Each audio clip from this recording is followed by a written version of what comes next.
Pumped thermal energy storage, or PTES for short, is a low-cost, safe, and environmentally responsible method of electrical energy storage.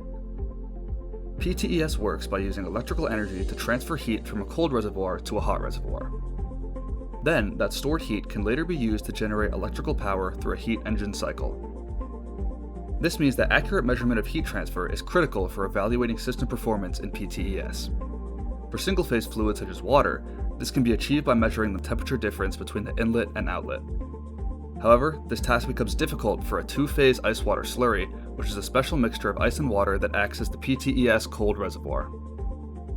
Currently, various thermodynamic assumptions must be made to get around this issue, which is why our sponsor Echogen has enlisted the help of our team to create a continuous flow calorimeter to directly measure the enthalpy of the ice-water slurry. Our team kicked off the design phase by developing a context diagram including the major components required for our design, as well as completing the thermodynamic calculations that would serve as the groundwork for our project. During this process, we considered that the calculation for enthalpy requires measurements for temperature change, flow rate, and electrical heat input.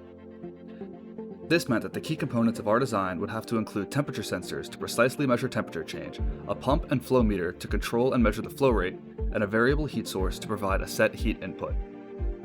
For the temperature sensors, our sponsor donated us 2 Class B RTDs, which allowed us to have industrial-grade accuracy of our inlet and outlet temperatures. For the pump, after multiple decision matrix iterations, we went with a brushless DC water pump for its controllable flow rate at an affordable cost. Our flow sensor of choice was an entry-level Hall effect flow sensor, which we believed to provide good flow speed measurements while remaining within the project budget. Finally, for our heat source, we decided on an immersion cartridge heater for the safest use while submerged inside our calorimeter. Then, with the core components finalized, the rest of the fluid loop could be designed. This included a properly sized water reservoir, flow valves, a static mixer to improve the fluid uniformity, insulation to minimize heat loss along the heated length of the calorimeter, and 3/4 NPT piping to bring everything together. At this point, the calorimeter design could begin to be laid out, giving an idea of what the project footprint may look like.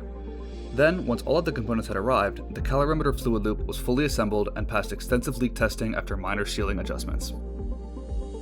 The final remaining aspect before we could begin collecting data was to implement the electronics elements to get the system up and running. Our electronics layout underwent several changes throughout the semester before coming to a final design built around a 12-volt power supply and a Raspberry Pi with additional amplifiers to power our RTDs. We also met our sponsor's stretch goal of creating a user-friendly interface to electronically control the pump speed and heater status, while also being able to read the calorimeter's outputs. During testing, reliability issues were identified with the pump and flow sensor, which limited the ability to obtain measurements under the intended closed-loop configuration. To ensure continued progress and to enable meaningful data collection, the system was reconfigured to a gravity-driven setup where the flow rate is manually controlled and measured using valves. This allowed us to get experimental data in which our calorimeter design demonstrated its ability to accurately measure the enthalpy of water.